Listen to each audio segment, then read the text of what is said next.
अफगान तालिबान की जानिब से पाकिस्तान पर हमलों के बाद अफगानिस्तान में इस चीज़ को बड़े जोशो खरोश के साथ सेलिब्रेट किया जा रहा है। इस वक्त अफगानिस्तान में जश्न का समा है। वो अफगान तालिबान जो पाकिस्तान के बॉर्डर पर आकर पाकिस्तान पर हमले कर रहे हैं और पाकिस्तान की आर्मी को टारगेट कर रहे हैं, उन्हें वापस जाने पर अफगानिस्तान में फूलों के हार पहनाए जा रहे हैं।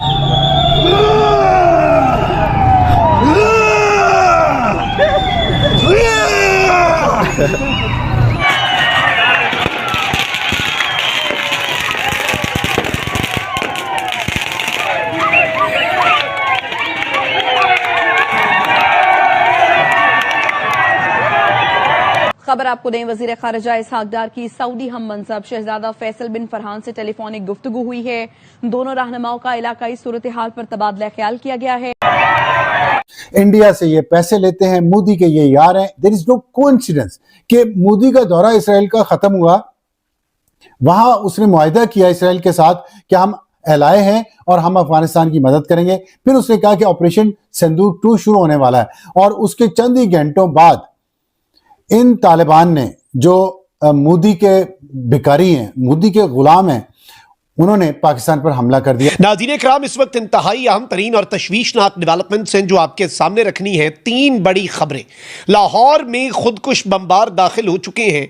इसके साथ ही साथ पाकिस्तान की अफवाज पर और पाकिस्तान के अवाम पर एक मरतबा फिर फितना अल खवारिज TTP हमलावर हुआ है, एक और दहशतगर्दी का वाकया। और तीसरी बड़ी खबर, बॉर्डर पर एक मरतबा फिर पाकिस्तान की अफवाज और तालिबानी फौजों के दरमियान झड़पों का आगाज हो चुका है। अफगान तालिबान की तरफ से, तालिबानी रिजीम की तरफ से पाकिस्तान की बॉर्डर चेक पोस्टों पर हमला किया गया है। पोस्ट पर तालिबान ने कब्जा कर लिया है। अफगानिस्तान का पाकिस्तान पर पलटवार, ये बड़ी खबर हम आपको बता रहे हैं। अफगानिस्तान का पाकिस्तान पर बहुत बड़ा पलटवार ये माना जाएगा। अफगानिस्तान ने पाकिस्तान पर पलटवार किया है। तस्वीरें हम आपको दिखा रहे हैं। 15 पोस्ट पर कब्जा कर लिया है। अफगान तालिबान जो हैं, उन्होंने पाकिस्तान के कुछ शहरों में ड्रोन हमले किए हैं। 3 साइड से अफगानिस्तान फोर्सेस ने पाकिस्तान को घेर लिया है। इस टाइम तक 15 चेक पोस्ट पाकिस्तान के जला दिए और तबाह कर दिए हैं और 40 के लगभग पाकिस्तान के जो सोल्जर्स थे उन्हें मारा गया है और कुछ को जिंदा भी पकड़कर अफगानिस्तान लाया गया है। I understand the plight of Afghanistan is highlighted by my dear friend Prime Minister Modi. Afghanistan is suffering. Afghanistan remains a strategic partner of India, and thus we consider Haybat-ullah as a partner of Israel. Afghanistan is doing its best to fight terrorism inside South Asia and requires all the support possible. For this, we shall be announcing a special aid package for Afghanistan on the request of Honorable Prime Minister Modi. हमने 40 साल दूध पिलाया इनको। जितने लोग वहां जाके अब इनको ये जिनके चुनिया ले रहे हैं अफगानिस्तान में, वो सारे पाकिस्तान में पैदा हुए हैं, सारे तालीम यहां लेते रहे। अभी तक उनके कई रिश्तेदार यहां मौजूद हैं, उनके कारोबार कराची में मौजूद है। अफगानिस्तान को ये इसलिए समझ नहीं आ रहा कि इस वक्त जो है वो उन्हें जो भारत है उनकी आशीर्वाद हासिल है और भारत ने उनको ये ख्वाब दिखाया हुआ है कि आप हमले करें, हम आपके साथ खड़े हैं। सिर्फ तालिबान का खेल नहीं है, ये खेल हिंदुस्तान का है और अब हिंदुस्तान ने इजराइल को भी शामिल कर लिया है इस खेल में। अगर आप मोदी साहब की जो मुज़ाकरात और स्पीचेस जो इजराइल की विजिट में हुई हैं वो देखें आप, तो नजर आता है कि अब उन्होंने फैसला कर लिया है कि तालिबान को वो सपोर्ट करेंगे पाकिस्तान के खिलाफ। इजराइल के जो ऑब्जेक्टिव्स हैं वो पहले यानी ईरान को खत्म करना है और उसके बाद में पाकिस्तान के पीछे आना है और जो हमारी स्ट्रेटेजिक कैपेबिलिटीज हैं, एटमी ताकत है, उसको न्यूट्रलाइज करना है। सबक सीखना चाहिए इसराइल से। बहुत सारी ऐसी चीजें हैं जहां पर आप उसकी कीमत इस हद तक बढ़ा सकते हैं कि आप उनको मजबूर कर देते हैं कि अपनी तर्ज फिक्र को बदलो और अपनी स्ट्रेटेजी को इस तरीके से मत लेके चलो, किसी और के हाथ में प्रॉक्सी बन के मत खेलो। इस वक्त इसराइल और हिंदुस्तान मिलके अफगानिस्तान को सपोर्ट कर रहे हैं पाकिस्तान के खिलाफ और ये खतरनाक बात है जो हो रही है। बताएं दुनिया को कि ये क्या कर रहे हैं।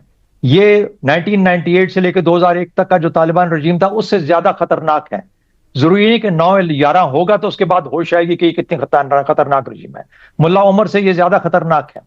जो आज वहां पे ग्रुप्स बैठे हैं उनको कौन कौन किस तरीके से इस्तेमाल करता है, वो पूरे खत्ते के लिए एक आग लगा के बैठ सकते हैं अगर वो चाहें तो। और इनको इस्तेमाल किया जा रहा है और इस्तेमाल किया जाएगा। हम सिर्फ इंडिया पे फोकस ना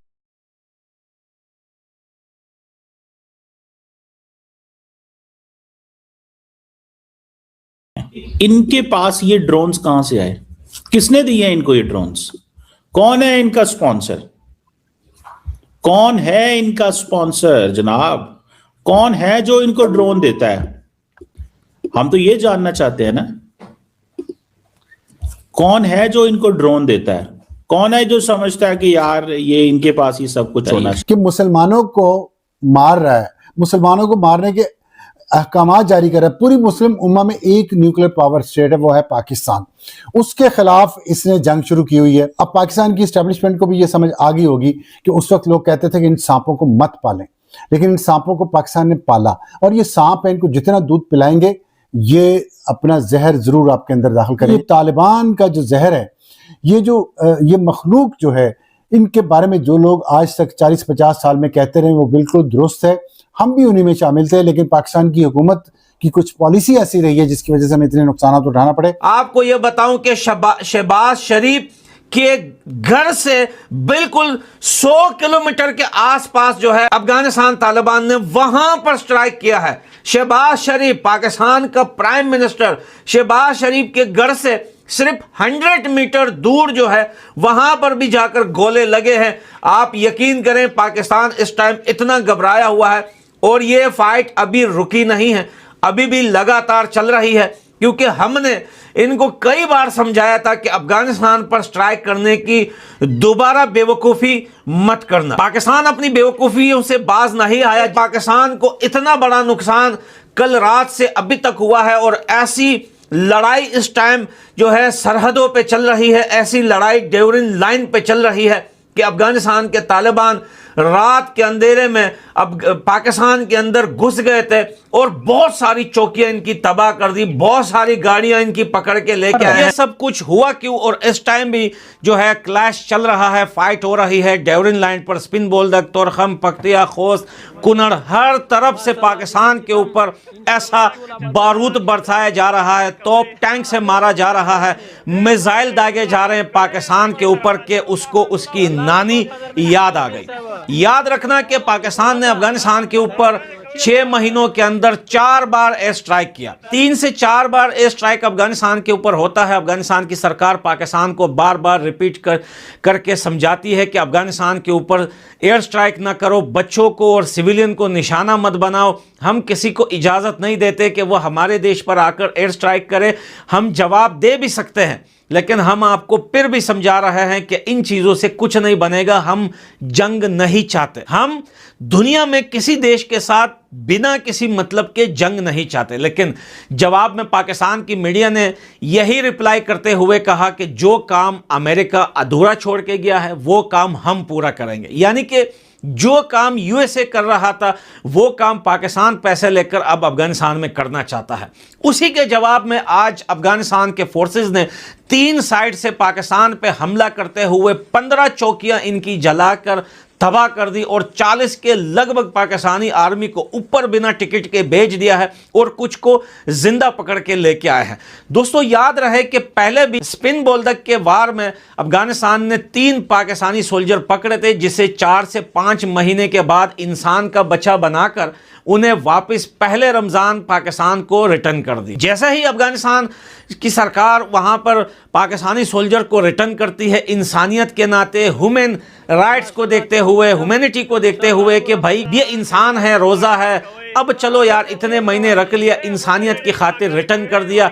रिटर्न के अगले दिन ही इन्होंने अफगानिस्तान के ऊपर स्ट्राइक कर दिया। ये है पाकिस्तान का वो चेहरा जिसे दुनिया जो है सब जानती है और दुनिया को जानना भी चाहिए। स्पेशली मैं रिक्वेस्ट करता हूं भारत के सारे न्यूज़ चैनल से, पूरे मीडिया से कि भाई आप इस बात को दुनिया के कोने कोने तक पहुंचाएं। हमने 4 बार पाकिस्तान को समझाया लेकिन वो फिर भी ना समझा, जिसके नतीजे में आज हमने एक बार फिर अफगानिस्तान की फोर्सेस ने पाकिस्तान के ऊपर 3 साइड से हमला करके इन्हें ऐसा बम्बू डाला है कि आप अगर इनकी मीडिया आज रात को देखेंगे तो आप बोलेंगे यार ये कोई मीडिया चैनल है, या ये कोई सिर्फ चिल्लाने वाली जो है वो कोई चैनल बने हुए? क्योंकि पाकिस्तानी मीडिया हमेशा जब चिल्लाती है और कहती है कि हमने रिप्लाई किया, हमने जवाब दे दिया, तो आप समझ जाना कि उसकी पुस्कियां निकली है। और ऐसा ही अफगानिस्तान की फोर्सेस ने आज पाकिस्तानी मिलिट्री रिजीम की ऐसी पुस्कियां निकाली है कि ये इनके बाप दादा भी पूरी जिंदगी कई इलाकों पर कब्जे किए, पाकिस्तान में घुसने की कोशिश की, पाकिस्तान की आर्मी को अटैक किया, टारगेट किया, हमारे कई नौजवान जो है शहीद किए। उसके बाद इस वक्त अफगानिस्तान में जश्न मनाया जा रहा है। जो अफगान तालिबान यहाँ पे पाकिस्तान पर हमला करके अफगानिस्तान वापस जा रहे हैं, वहाँ उनके गले में फूलों की माला पहनाई जा रही है। क्या कहना चाहेंगे? हम तो कह रहे थे कि अफगानी हमारे भाई हैं, आज वो हमारा ही खून बहाकर खुश हो रहे हैं। देखें, ये जो मामला है ना हमारा सरहद का, ड्यूरल लाइन का, ये जब से 80s में 18वीं सदी में ये मामला जो है इसको टैकल किया गया था कि ब्रिटिश ने एक बाउंड्री लाइन जो है वो ड्रॉ कर ली कि जो अफगान अमीर थे कि उनके साथ के हम लोग जो है ना, ये सरहद है, इसके एक साइड पे इलाका आपके और दूसरी साइड पे हमारा है। लेकिन मसला ये है कि जिस तरह इंडिया ने कश्मीर को, जो हमारा आज़ाद कश्मीर है, उसकी सरहद को तस्लीम नहीं किया, इसी तरह अफ़गानिस्तान ने भी इसको तस्लीम नहीं किया। और अफ़गानिस्तान की जो सरज़मीन है ना, उसे हम ये कह सकते हैं कि बागियों की सरज़मीन है। वो कभी भी एक तो उन्होंने, आपने ये देखा कि अमेरिका से पहले अफ़गानिस्तान में रूस आया, वो अब किसी का कब्ज़ा जो है वो अपने ऊपर तस्लीम नहीं करते। अब हम जितना भी हमने एयर स्ट्राइक किया वो हमारे पास एयर स्ट्राइक करेंगे। अब हमारी वो जो बाउंड्री लाइन है ना, हम जितना भी कह लें कि हमारी वो 100% सिक्योर है, वो नहीं है। अब देखें कि उन्होंने डायरेक्टली अटैक किया पाकिस्तान की आर्मी पे, हमारे जवानों को उन्होंने शहीद किया, और उन जवानों के शुहदा के बाद वो शहीद करने के बाद वो आपस में वहाँ पे जश्न मना रहे हैं कि हमने पाकिस्तान आर्मी से बदला ले लिया। बेसिकली ये मसला ये है कि आप ये कह लें कि मुखालफत है, या आप ये कह लें कि आर्मी से आप सख्त अल्फाज इस्तेमाल करें, तो वो लोग जो है इस ऑपरेशन की वजह से या बॉर्डर मिस मैनेजमेंट की वजह से कुछ लोग जो नफरत करते हैं, वो लोग ये सारा क्योस जो है वो पैदा कर रहे हैं। पाकिस्तान और अफगानिस्तान जो है ना, इनकी बाउंड्री लाइन, ये दोनों मुल्क जो है उस बाउंड्री लाइन पे जंग अफोर्ड नहीं कर सकते। सर, पाकिस्तानियों का कहना है कि इंडिया की सपोर्ट की वजह से, इंडिया के उकसाने की वजह से आज अफगानी हमारे खुले दुश्मन बन गए हैं, और पाकिस्तान और इंडिया की दुश्मनी से ज़्यादा बढ़ के अब अफगानिस्तान और पाकिस्तान की दुश्मनी कंसीडर की जा रही है। क्योंकि जब पाकिस्तान ने मंगल के रोज़ अफगानिस्तान पर एयर स्ट्राइक की थी, जिसके नतीजे में हमने कहा कि हमने दहशतगर्दों को मारा है, लेकिन अफगानियों ने बोला कि भाई यहाँ पे तो 46 सिविलियन मारे गए हैं, और उन्होंने पाकिस्तान को तभी वार्न किया था कि भाई हम आपकी इस कार्रवाई का भरपूर जवाब देंगे। और 24 आवर्स के अंदर वो 15,000 अफगान तालिबान असले के साथ बॉर्डर पे पहुंच गए हैं, और कहा जा रहा है कि सारा कॉन्फिडेंस जो है वो इंडिया की वजह से जो है आया है। पाकिस्तान का ना डिप्लोमेटिक फेलियर है। आप ये देखें कि इतना बड़ा वाकया हो गया, आपको पता है आपका वजीर खारजा कौन है? मेरे ख्याल में वो लोगों को पता ही नहीं होगा। ठीक हो गया। अब उन्होंने मुशीर खारजा जो है, या फॉरेन अफेयर्स की जो सेक्रेटरी हैं नाज बलोच साहिबा, उनके ज़िम्मे लगाया हुआ है कि आपने ही इसी पे बात करनी है। तो ये उनके, हमारे और उनके दरमियान, इंडिया के दरमियान अफगानिस्तान के साथ ताल्लुकात क्यों बेहतर हो रहे हैं? उनके डिप्लोमेटिक सक्सेस है। हमारा डिप्लोमेटिक फेलियर के हमारे वजीर खारजा को पता ही कोई नहीं है। बस पग पहन के वो कल शादी में जो हो रही थी जाती उम्रा में, वहाँ पे वो मौजूद थे। उसके अलावा मेरे ख्याल में उन्हें खबर ही नहीं है कि खारजी मामलात या खारजी महाज पे जो है वो क्या हालात चल रहे हैं।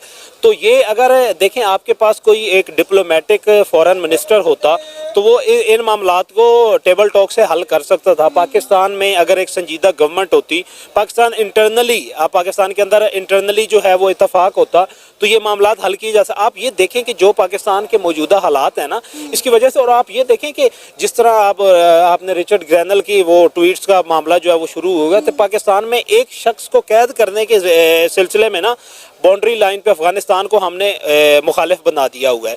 केपी के लोगों पे या केपी की गवर्नमेंट पे, उन पे इस तरह की ये वाक़यात करने की वजह से, उनके साथ आप गैरों वाला सलूक करने की वजह से आपने एक पूरे खित्ते को जो है वो अपने खिलाफ कर दिया हुआ है। तो ये सारे मामलात जो है ना, ये जब तक हम लोग खुद संजीदा नहीं होंगे, हमारे अपने अंदर जो है, आप ये देख लें कि किसी किस्म का इत्तेहाद नहीं है।